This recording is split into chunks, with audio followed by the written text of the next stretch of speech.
computer.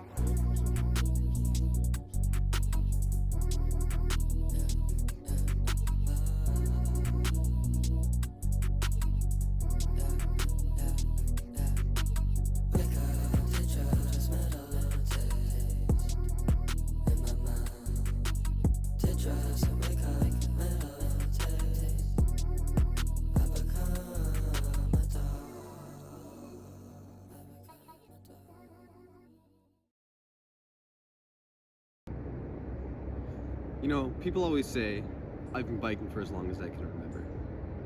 For me, that's simply not the case.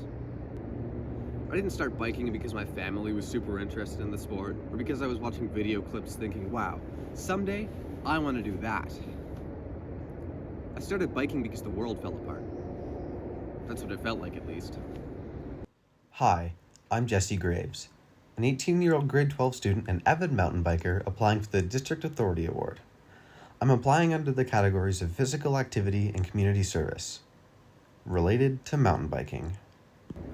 We were all locked inside when the pandemic hit. I'm not one to sit around and play video games or go on my phone all day. I'm not against that. It's just not my kind of thing. During COVID, it was hard not to do that. Really hard.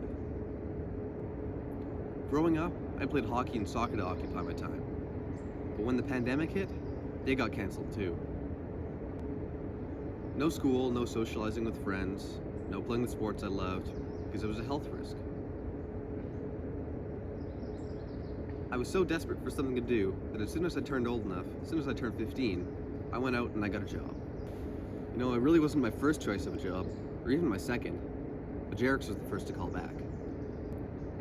I was scared at first, you know. I had no idea what any of the bike parts were called, let alone how to build one of the things. I showed up on my first day, a nervous wreck. I still remember just sitting there, waiting until my shift started. I probably looked like a lost puppy, to be honest. On my first day, the boss tasked me and another employee to go deliver letters to Canada Post. We got to take the e-bikes out for a spin, and we rode them all around town. It was a blast. That sparked something inside of me that day, and I went, oh man, this is gonna be a great job. I don't know what I was so nervous about. I also decided then and there that I wanted to start mountain biking more. That was when I decided to save up for an electric bike for myself. I had no idea how to properly ride it, or even how much it would cost, which is a lot, by the way. I just wanted one simply because it was so fun to ride, and it was something different, something I had never done before. As time passed, I progressed from building the bikes to selling them to customers, which is a pretty big responsibility. Some of the bikes can be as much as $20,000, which I'm told by a lot of customers is as much as their first home, their first sports car. People often save up money for years before coming into the store, just to spend their money. And they trust me to sell them the bike of their dreams, or at least the bike that can fit within their budget.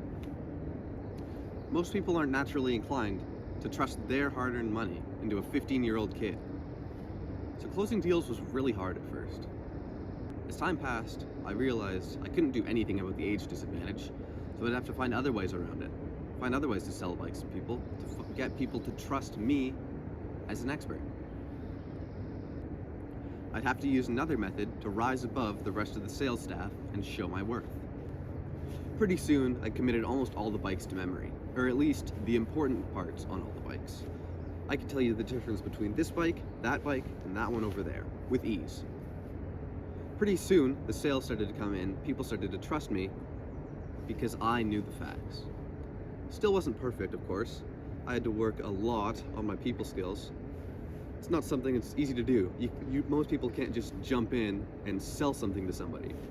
It's definitely a trained skill, and it's one that comes naturally to some people and not to others. I'm not saying I'm the best salesman around. There's definitely better. But I try my best to know all the information about all the bikes so that I can give people the correct advice to spend their money. After researching the e-bikes we sold for so long and saving up enough to actually afford one of them, I decided it was time to get an e-bike for myself. I did a lot of research to find the bike that was right for me. Looking on websites, watching YouTube tutorials, asking coworkers, asking customers what they thought of their bike. Eventually, I landed on a Norco Site VLT A2. I know, that's a long name. It's a fancy-ish e-bike, and I love it.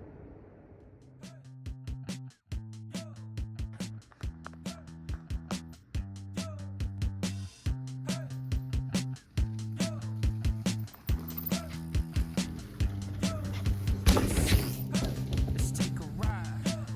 I'm not made out of time. Let's shake. Let's take a ride. I'm not made out of time. Let's shake. Let's take a ride. I'm not made out of time. Let's shake. Let's take a ride. I'm not made out of time. Your heart's black. It's easy to live fast. Yeah, I'm not like. As I began to ride my bike more, I developed a deep appreciation for the hardworking individuals that bring our local trail network to life. I began searching for volunteer opportunities that would allow me to give back to the local biking community, which is something that I believe everybody should do as long as they are capable. I told my boss at JRX, Eric Lathwaite, that I was interested in volunteering with the Kootenai Columbia Trail Society. Being the president of the Trail Society, he recognized my quick learning capabilities and offered me a position with their statistical analysis team, where I would collect data on trail usage. In the video here, I am planting a trail counter below the trails. It essentially acts as a metal detector, taking account and keeping record every time a metal object, such as a bike, passes over it. Once the counters are planted in the ground, they're left to collect data over time. From there, twice weekly checkups are completed in order to ensure that the counter is still collecting enough proper data. Then, the counter is removed from the ground, and I repair the trail. I harvest the data by plugging the counter into a computer, and then collect the data into a spreadsheet. The spreadsheet contains all of the data that was collected from the counters over the period of time that they were in the ground. From the spreadsheet, I can create graphs and charts to put into a presentation. This presentation is then given to the board of directors of the KCTS, such as my boss, Eric, and then they present it to various organizations in search of funding. My work directly contributes to the success of the KCTS and our local trail network because it allows the Trail Society to pay for tools, labor, and permits in order to maintain the world-class trails in our backyards. Although mountain bike trails do in fact disrupt the natural ecosystem, measures such as staying on the marked trail, refraining from riding when it's raining, and using public transportation to access the trails can minimize the effects it has on nature. My newfound, now lifelong, appreciation for our natural environment, combined with prior career ambitions, has greatly influenced my decision for post-secondary this fall. In September, I will be attending UBC's engineering program on the Okanagan campus. There, I plan to obtain a civil engineering degree with an option in environmental engineering. It's important to respect our natural environment, and choosing a career where I could have a say in it is of great importance to me.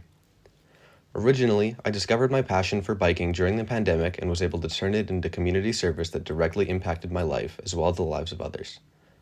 As I progressed in my job from building bikes to selling them to customers, I developed a deep appreciation for the biking community.